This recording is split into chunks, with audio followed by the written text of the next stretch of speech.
The excellent Prince Charming who brags about his etiquette in front of people have been revealed by one of his old maids. And no, everyone in the world knows him as Anasty, son of a crown with a lot of power. Watch this video all the way through to find out what Anwi, the former maid of Prince Andrew, told what he really is. It all makes sense now. He didn't turn into a horrible person. He was a bad person all the time. Charlotte Briggs was a person who wanted to working for the royal family, and she said to believe that offering someone affection would always end up well. Butch was mistaken this time. What Charlotte didn't know that occasional situation is so bad that no matter how much you care for a snake egg, it will only spew out a snake. That's what happened to Prince Andrew. Case. She was only 21 at the time, came into the world of Prince Andrew, a world that promised the glitz of the palaceals and the honor of serving the king, but instead had her talk about her career as the one that no one desired. The cause wazy assy. Behind the shiny walls off there was a man who resided at Buckingham Palace who wasn't the pleasant Duke of York that the publicans thought about, but a person he knew staff openly called rude. Rude and crazy. In one of her talks with Daily Mail, she didn't waste any time. She said everything she thought about Andrew. I don't care what Prince how Andrew feels. He is a terrible, cruel man. Someone didn't speak that way, trying to soften her statements. It was the most honest testimony of someone who had put up with years of disrespectful treatment, and as her stories spread, the world we got a clear look at what Andrew truly did when there weren't any cameras. Her first people remembered the Duke a sluggish, spoiled, and quick to anger. According to her, Andrew often yelled orders for things he could have done on his own. He grew obsessed with curtains, heavy drapes that go from the floor to the ceiling could simply be drawn by him where instead in charge of Briggs. After she left the smallest gap the mistake, if it could be called one, even if it could be termed one, it set off a tantrum. Andrew yelled and stormed out of his office. His voice echoed down the hall with bad language. Can't you bloody dodo you know how to do anything? He yelled as Hemad the young maid cry. It was a look at the power system that the personal had to deal with every day. In Andrew's in the household, mistakes were not allowed. No matter how small. Every act had the burden of punishment. Briggs remembered walking through rooms with Theo was being afraid of being seen. I did everything I could to stay away from him, but she said, he was there, not able to be predicted. He was angrier. It wasn't just his rage that made me nervous, his bizarre requests were so strange that intense and humiliating, they were almost on the silly. The most well-known was centered on his collection of creatures that are stuffed. From the outside, it seemed like a lovely little thing that a grown man does holding on to childhood. To those who had to do it, everything was a nightmare to keep everything up. The Duke of York had 72 stuffed animals, with a toy hippo and a black panther, and said they were set up with military accuracy. No one touched them on their own. Laminated instruction pages went into great detail about the exact location of each item, even which should stand in the back, which was there near the front, and where his two favorite tea-bears should always sit next to him, like sentinels in bed. Briggs talked about spending a whole day learning about this one ritual. A mistake could start one of Andrew's renowned fits of rage. His bedroom looked like a shrine to how weak he was. The king-embroidered pillows with a crest had to be nicely centered after the bed was turned. He was going to lay out his jammies exactly symmetrical. The stuffed after being shown, the animals were taken off before he went to bed, then came back at morning. Briggs, staff included, always questioned what kind of man asked for this treatment and what it meant for him. The press wasn't slow on this. Later, it took advantage of these stories, painting a picture of an adult prince stuck in a state of stopped growth, relied on young maids to calm him down temper and keep his holy things safe, stuffed animals. But for Briggs, it wasn't funny at all. It felt like walking. She stated she was on eggshells every day. A picture of a royal who cried like a child over curtains and bears fought violently with the charm he tried in people. His encounters were even terrible with other people who work for him. Briggs talked about him as someone who was rude to palace staff like trash, with no thanks or courtesyrals, Edward, and even she remembered Prince Philip as kind and like a gentleman. Andrew wasn't a class of his own when it comes to cruelty. It's not like she was making these stuff up out of her hair. Other staff members who used to work there shouted the same things. One ex-Maid remembered being made to hurry across. Andrew had to close the curtains in the room.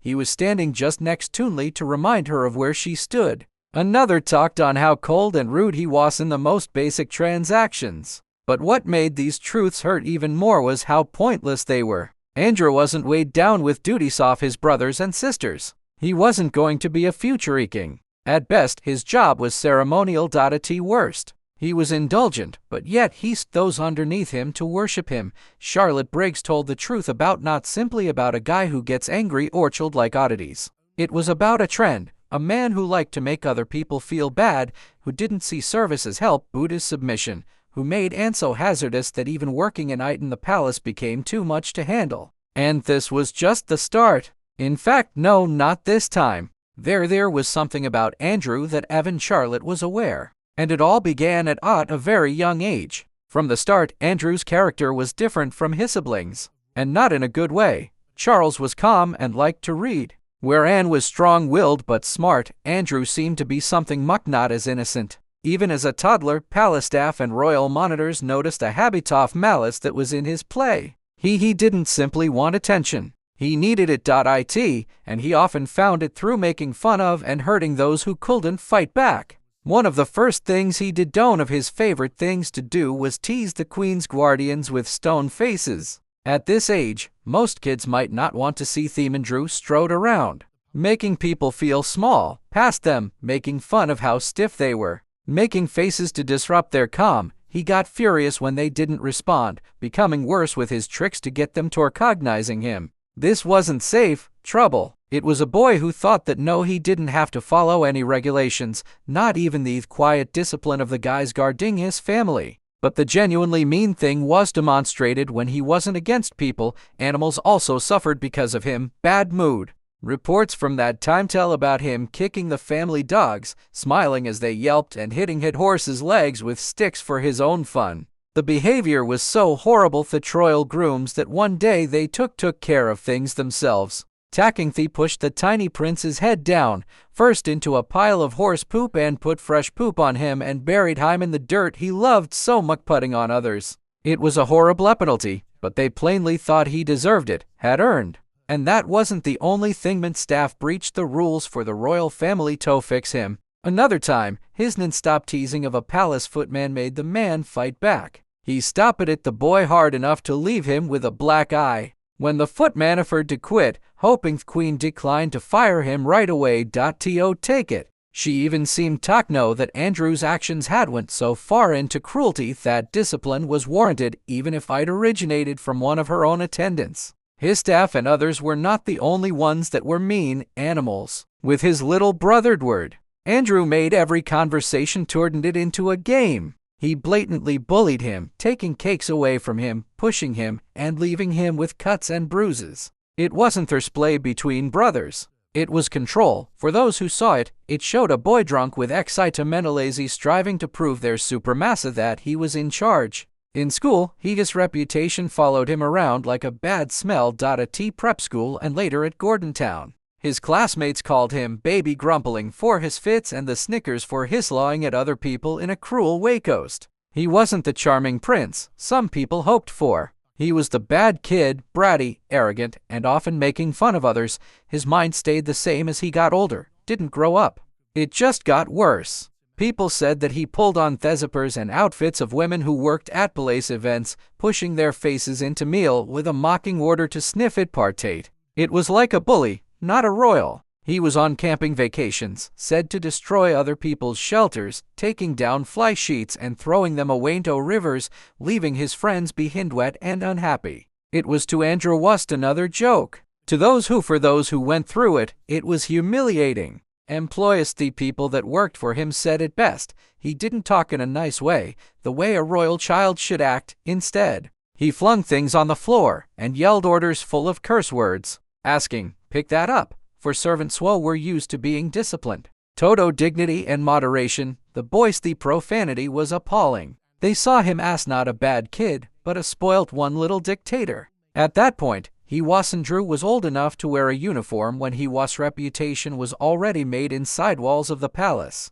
He wasn't the pretty hair like Charles or the tough-edged but Anne Isabel. He was the only staff member worried about having to deal with the kid they called unacceptable. A child whose concept of fun was being mean and respect was power, and whose pride seemed to get stronger as he got older, turned into how they wanted him to develop out of it. But tragically, things continued going worse still. By the end of the 1990s, Andrew's the public mask was already coming off. The scandals weren't only about people talking about temper anymore. It was about cash, ladies, and a pride that had grown impossible to hide. While Heckerles, his brother, was pretending to McKeandrew was after Diana's death, getting worse and worse at things that might mark him forever. One of the first his financial relationships caused problems. His spending a lot of money because of the benefits of his royal status clashed with his business deals that are too risky. Reports came out that he was making deals with dubious numbers, usually guys under a probe in another country. The royals quietly put most of these stories away, but murmurs of programs to pay for access went with him everywhere. What started as rapidly do tiny favors for friends turned into accusations that Andrew was making money off of his royal status, setting up meetings for business people in return for a lot of money. The palace said no, but the paper trail kept coming up. Along with the money, he also got his fixation on younger ladies. After Andrew seemed to be getting over Sarah Ferguson's divorce, can't get rid of the picture of a man in his 40s chasing women half his age, years old. He showed off his relationships with models and socialites, some of whom were just starting off of their teens and thousands of them. His driver once remarked that he used to witness over 10 women came and went from his Bangkok. It wasn't only it was bad for the family, it was upsetting. Journalists started to publicly call him Randy Andy, which is a moniker that stuck for decades, making the Queen's into a tabloid joke. Even within the palace, aides talked about his not being able to get away from bad company. Then he got his notorious friendship with Jeffrey Epstein. Before Epstein was arrested, people saw Andrew in New York's Caribbean estate, his homes, and he's a private jet. Pictures of Andrew walking with Epstein after his first time in jail sentence brought up questions that he has never been able to give an answer. The issue it wasn't simply the group. He was being bold. While other strong men put distance between them, Andrew doubled down, calling Epstein a good friend and saying he didn't regret their connection. That one choice would hurt him later. But Epstein wasn't the only thing that worried him. Behind workers were drafting their own list of complaints behind the palace walls, a list of things that bother them. Housekeepers said they were being handled like servants in a medieval court instead of workers in a modern home. One maid told how Andrew made her sprint up 7 flights of stairs just so closely the drapes a few inches from where he was standing. She alleged the abuse was harsh, verbal, and degrading, made to break them. Another remembered him yelling about a small mistake with his teddy bears, telling them that no one was the only one who could touch them. His way he treated the Queen's staff was so well known that some started calling him Dark Prince in private. Andrew didn't only provide orders. Odd people feel bad. People who worked in the garden told on him, yelling at them about leaves being out of place. Drivers stated he would yell over an automobile that is 5 minutes late. One former equerry said that working for Andrew felt like being a punching bag for people. These stories were hidden for years, came out in the news one by one, each making the picture darker than the last one. People saw bits of this feeling entitled while he was on excursions abroad. He was Britain's trade envoy, which meant he meant to speak for the country with honor. Instead, sources said hiling at foreign personnel and treating waiters with anger and demanding accommodations that were as bad as dictators instead of diplomats. At one event he is said to have cut a screaming at a hotel worker made them cry temperature in his room. People who work in diplomacy, people who traveled with him, said that cleaning up Andrew's outbursts became a part of the work. His life outside of work only made people sick. Sarah Ferguson sound scandals, like getting caught taking money in exchange for introductions to Andrew, made the two seem in a bad symbiotic relationship. They shared a home, not divorced yet still together, holding on to the benefits of being royal while ignoring the shame they caused to the monarchy. People who didn't like them said they were utilizing their titles as shields while they enjoyed inactions that would have ruined common reputations. By the start of the 2000s, Andrew was going downhill. He wasn't respected like Charles and looked up to Licky Anne, or even put up with like Edward. He was made fun of. His moniker changed from Andy went from Randy Andy to Air Miles Andy after it was shown how often he hurt taxpayer money on private jets and helicopters for short trips. Again, the picture was bad. A guy holding on to luxury, not seeing how out of touch he seemed in a Britain that was having a hard time, looked out of touch in a Britain that was having a hard time with differences in wealth. Every year, more people who worked in the castle broke Thyrqueet. They talked about a man who was fascinated with status, wanting to be seen with famous people, and completely missing being aware of oneself. Even at familial gatherings, his attitude made him a not from around here. People say that Princess Diana once said that Andrew was the least smartest of the Queen's sons, but also the most privileged. For once, even people who didn't like her seemed to agree. The warning there were all the symptoms: entitlement, temper, poisonous friendships, and being careless money. But no one stopped him. His mother's undying love kept him safe. Andrew fell further into love, shadows, safe from consequences till Epstein's world fell apart and took Andrew with it. That's when people didn't see the prince as a spoiled royal, but as something much more dark. After it, there was a scandal that not just ruined Andrew's good name, but also permanently break his place in the family of the king. The point of change arrived in 2010. Jeffrey Epstein had just got out of jail for asking from a young person. Most powerful men ran away from him. Andrew did the opposite. He took pictures of them walking around Central Park with Epstein, laughing like there was no scandal. That one picture blew up like a bomb. For the first, people saw the Queen's son for the first time, strolling next to a convicted person who has committed a sex crime. Then Virginia came. In 2015, her name became very well known.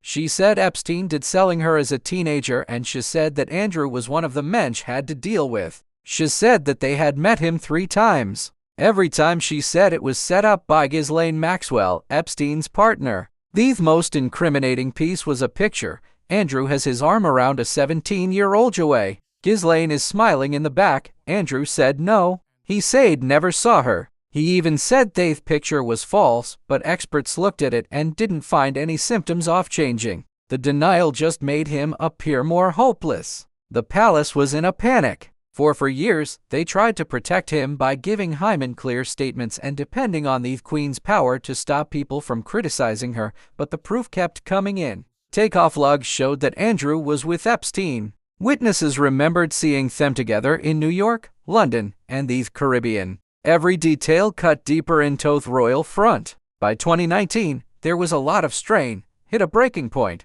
Andrew said yes to sit down for an interview with the BBC, with the goal of clear his name. What came next was one of the worst interviews in history of the royals. It started with excuses, so it's crazy that they made him a world joke. He said that on the night Jeffrey says she met him at a London had really been in a nightclub, Pizza Express, and walking with his daughter. He said the detail again and again, as if I had a solid alibi and didn't know how silly it sounded. The web blew up with memes, making a serious, turning the accusation into a spectacle. Then came the sweeting comment. Andrew was what Jew had said. He was sweating a lot while dancing with her. Andrew said that he had a medical condition that stopped him from ailment that kept him from sweating at that time. The reason was so very strange, so hard to believe that it immediately ruined his credibility. It wasn't just denial anymore. It was delusion. But the toughest time for him was on. Instead than showing sympathy for Andrew concentrated on Epstein's victims himself. He stated he would stay with Epstein after he got out. It was easy. Hesitate it was a mistake, but then swiftly a dead felt it was helpful since it gave him chance to break their friendship in person. It sounded to millions of people who were watching like he was making excuses for being so near to a predator. The backlash was right away. People called the interview a train wreck, a car crash, a disaster. This time, even the Queen couldn't help him. Andrew said he was going to do it within days, was stepping aside from his royal duties. It was a banished person. For the first time in contemporary history, a high-ranking royal was effectively kicked out because of a scandal. The devastation didn't stop there. Charities cut connections with him. Universities took away his positions of honor. Groups in the military took him out of their ranks. Andrew had went from being the Queen's favorite son to a guy harmful to every institution linked to the monarchy. Jews still kept going. She filed a lawsuit in 2021. a civil case in the US accused Andrew of sexual assault. Andrew West's lawyers did everything they could to obtain it dismissed, saying she didn't have a case, they was safe because of technicalities, and that the claims were not true. Nothing worked. A judge said the lawsuit might go to court. That meant one for Andrew thing. He would either fight Jaffer Ingo to court or settle outside of court. At the start, Andrew settled in 2022. He gave Jeffrey a reported £12 million. The palace said it wasn't an admission of guilt, but the public saw it guilt, but the public thought it in a different way. To a lot of people, it appeared like he had paid his way out of responsibility. Even worse, queries circulated around where the money came from. Some people thought the Queen herself had discreetly paid for the deal to keep the monarchy. At the time of Prince Philip's Andrew's burial, the world saw him alone, following his brothers and sisters. He wasn't allowed to go to the Queen's Platinum Jubilee from going out on the balcony. At his funeral, he lost his military uniform, standing in an awkward way as his dear siblings wore theirs. Every moment waste answer to everyone's prayers people he hurt. It wasn't that. As soon as Charles assumed power, Andrew was taken away all of his honorary titles in the military. He was assured he wouldn't longer symbolize the crown in any unofficial way. The doors to the royal life was over. Even his security detail was cut back, which meant them to fight for protection like on a regular person. For Andrew, it was embarrassment beyond words. To Charles, surgery was needed to take away to protect the monarchy from infection. The break happened during the coronation of 2023. In plain sight. Cameras took pictures every second of Andrew's shame. He didn't get there in uniform, not in ceremonial robes, but in the simple suit of a sidle and edrelated. His brothers and sisters walked with purpose, wearing signs of dominance. Andrew moved about clumsily, his face a mask of hidden rage. Body language experts saw the distance between him and the rest of the family. The way Carla scarcely noticed him, just like William didn't look them in the eye. The way Harry, for despite all of his own problems, he seemed more accepted more than the disgraced Duke. It wasn't the only time he was alone. Cameras at the Easter service that year caught the break again. Charles and William moved ahead and got involved with the crowd while Andrew stayed behind. Not even his own nieces and nephews paid attention to him. Every look and every move told the tale. Andrew was now the king's ghost of the family. But being kicked out of public life didn't eliminate the private life that continues to leak. Now, additional staff came forward with memories that made the public detest him even more. One claimed Andrew would leave mounds of laundry spread out in his chambers, awaiting maids to clean up without complaint. Another recalled how he insisted on baths prepared at specified temperatures, barking at personnel if the water wasn't measured to his taste. A valet recalled being ordered to push Andrew Wazer in the shoelaces flat. The specifications crazy, but they showed a man overwhelmed by entitlement, disconnected from normal behavior for people.